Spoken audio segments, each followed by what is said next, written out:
After reading Acts chapter 4, verses 1st to 22nd, I'd like to share some insights particularly about Peter and his encounters.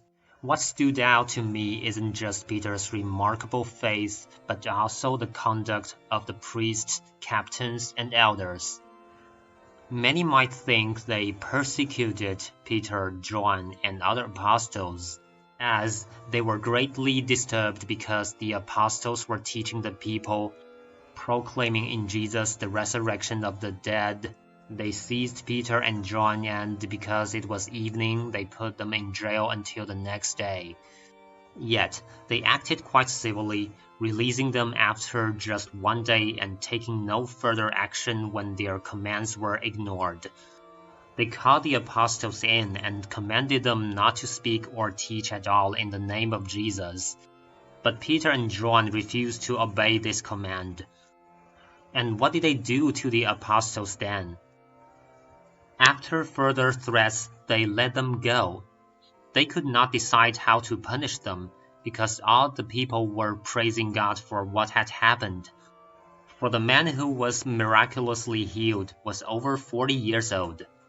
In both ancient and modern times, in many places where Christians face severe persecution, this would barely count as persecution at all.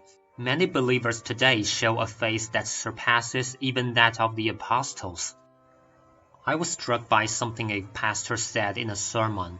While our faith outright rejects responding to minor offenses with violences, as some might, have we focused too much solely on forgiveness and grace?